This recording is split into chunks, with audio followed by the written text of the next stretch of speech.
আজকে এই Paragon coaching centre কর্তৃক আয়োজিত আজকে এই বিতর্ক অনুষ্ঠানে আমি যদিও অতিথিরায় আমাকে অতিথি করা হয়েছে, সেই জন্য কর্তৃপক্ষকে আমি প্রথমেই অভিনন্দন জ্ঞাপন করছি এবং ধন্যবাদ জ্ঞাপন করছি। আজকের এই বিতর্ক অনুষ্ঠানে উপস্থিত আছেন আমার শ্রদ্ধাভাজন আমার সুপার স্যার সভাপতি দায়িত্ব পালন করছেন। উপস্থিত আছেন আমার শাহ আলম কলেজের যে অধ্যক্ষ, আমার প্রতিবেশীও উনি আমার তহিদ স্যার। উপস্থিত আছেন কিবরিয়া স্যার ইঞ্জিনিয়ারিং কলেজের অধ্যক্ষ, আছেন জুনাইল মহোদয়। সর্বোপরি আমার উপস্থিত আছেন অভিভাবকবৃন্দ, বিদ্যার্থীবৃন্দ এবং বিচারক মণ্ডলী, যারা সংশ্লিষ্ট সকলকে এবং মিডিয়া সকলকে আমি ধন্যবাদ জ্ঞাপন করছি আমাকে এখানে দু একটি কথা বলার জন্য। আজকের যে প্রাণবন্ত অনুষ্ঠানটা আমি এখানে আসতে পেরে খুবই নিজেকে গর্ববোধ করছি। আজকের যে বিষয়টা ছিল নিতান্তই এটা বাস্তবসম্মত। তো এখানে যে মোবাইল ফোনের যে শিক্ষার যে অন্তরায় বিষয়বস্তু নির্ধারণ করেছে সেটা অত্যন্ত যুক্তিযুক্ত।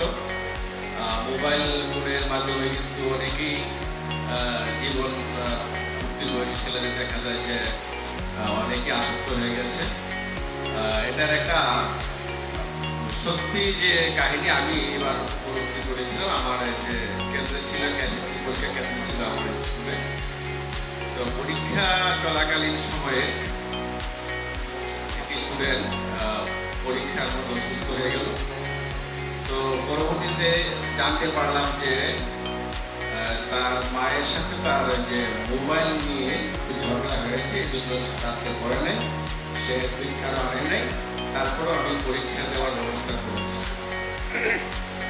পরবর্তীতে গুরুতর অসুস্থ হলো, ডাক্তার নেওয়া হলো, চিকিৎসা দেওয়া হলো।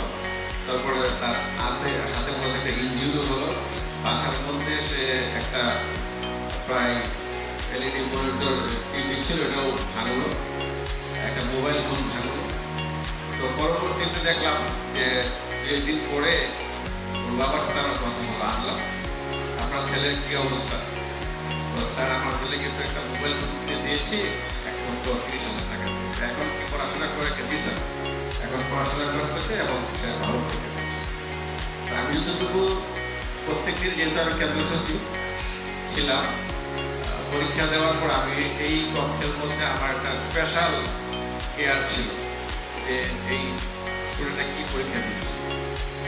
তো যাই হোক, খাতাগুলি আমি পরবর্তীতে দেখলাম যে আসলে ছেলেটা খুবই ট্যালেন্ট ছিল, খুবই মেধাবী, কিন্তু এই যে বন্ধু বান্ধবের পাল্লায় পড়ে বা মোবাইল ফোন ব্যবহারের মাধ্যমে কিন্তু সে বাস্তব জগৎ থেকে কিন্তু অনেক দূর পিছিয়ে গেছে।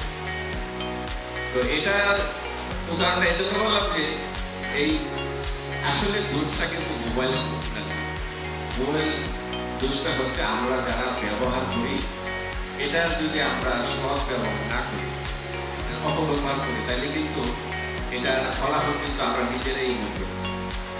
আরেকটা জিনিস দেখেন, এটার উপকারিতা। আজকে যারা স্ক্রিপ্ট নিয়ে আসছে বিতর্কের, অনেক এখানে পক্ষ দল মানে বিপক্ষ দল বলে, এখানে কিন্তু বিতর্কে চলে আসছে অনেক স্ক্রিপ্ট কিন্তু তারা এই মোবাইল ফোনের মাধ্যমে কিন্তু ডাটা সংগ্রহ করেছে। এখন আজকে যারা যে শিশুরা আছে, আপনি দেখবেন যে এই যখন কথা বলা শুরু করে বাচ্চাটা 3 বছর বা 4 বছর থেকে দেখেন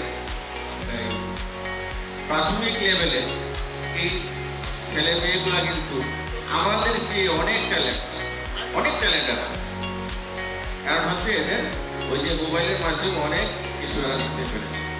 তবে আমি একটি কথা বলবো, যেহেতু আমার বাসায় কিন্তু মোবাইল আছে, ল্যাপটপ আছে, ডেস্কটপ রয়েছে, তবে এটা শিক্ষার জন্য মোবাইল অত্যন্ত গুরুত্বপূর্ণ। কারণ আপনাদের যে ইংরেজির যে প্রোনাউন্সিয়েশন, এরা কিন্তু ছোটবেলা থেকেই এই মোবাইল দেখে অনেক উচ্চারণ শিখতে পারে, অনেক স্টোরি শিখতে পারে। যেই কথা আমি নিজের কথাই বলি, আমরা যে সমস্ত ইংরেজি কলেজ লেভেলে শিখেছি, দেখা যায় যে এখনের বাচ্চারা কিন্তু মোবাইল দেখে অল্প বসে শিখতে পারে। তো এই জন্য বলবো যে মোবাইল এটা অভিশাপ না, এটা আশীর্বাদ আমরা বলতে পারি। আর যদি এটা অভিশাপই না হতো, আমরা একটা বলবো যে পৃথিবীর বিভিন্ন দেশে কিন্তু এই স্টুডেন্ট লাইফে মোবাইল ফোন ব্যবহার নিষিদ্ধ করা হয়েছে। আমাদের দেশেও কিন্তু অভিভাবকদের একটা করোনা চলাকালীন একটা ছিল, অভিভাবকদের ছিল যে মোবাইল ফোন যেন রাত্রেবেলা ইন্টারনেট অফ করে দেওয়া হয়, এরকম একটা প্রস্তাবনা ছিল, আলোচনা ছিল। তো আমরা আজকের যে বিষয়বস্তু নিয়ে যে বিতর্কটা হয়েছে, আমরা এটা অপকারের চেয়ে কিন্তু উপকারী বেশি, তারপরেও এটাকে অন্তরা হিসেবে আজকে এটাকে নির্ধারণ করা হয়েছে। তো যাই হোক, এখানে সময় অনেক হয়েছে, বলা হয়েছে যে সংক্ষিপ্ত আকারে কিছু বলার জন্য। আমি যারা অংশগ্রহণ করেছে এবং যারা জয়ী হবে এবং যারা দ্বিতীয় পর্যায়ে থাকবে, আমি সকলকে ধন্যবাদ জানাচ্ছি যে যারা জয়ী হবে তারা যেন ভবিষ্যৎ আরো ভালো করে, এবং যারা দ্বিতীয় হবে তারা যেন আরো চেষ্টা করে যে আমরা আমাদের এই যে ব্রড জেলাকে যেন বিতর্কের মাধ্যমে আমরা জাতীয় পর্যায়ে যেন অংশগ্রহণের একটা সুযোগ তৈরি হয়। আর বিশেষ করে আমি এই প্যারাগনকে ধন্যবাদ জানাই এই জন্য, তারা যে একটা আয়োজন করেছে, বিভিন্ন স্কুলকে যে সংযুক্ত করেছে এই বিতর্কের মাধ্যমে। এই আজকালকার ছেলেরা কিন্তু এখন বইয়ের দিকে কিন্তু তেমন একটা ধাবিত হয় না, তারা কিন্তু মিডিয়ার সাথে বেশি সম্পৃক্ত। তো এই আয়োজনের মাধ্যমে কিন্তু তাদের কিন্তু এই জ্ঞানের পরিধিকে অনেক এগিয়ে নিয়ে যায়। এই খেলাধুলা, তারপরে এই যে এই কারিকুলাম শিক্ষা, এটাও কিন্তু লেখাপড়ার একটা অংশ। আমি মনে করি যে লেখাপড়ার এই পাঠ্য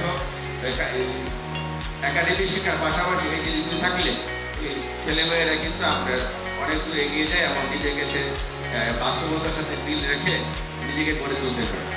তো আমি সর্বোপরি যে আমাকে এখানে যে স্টেজে আনা হয়েছে সেজন্য আমি তার কর্তৃপক্ষকে ধন্যবাদ জ্ঞাপন করছি। ধন্যবাদ সবাই।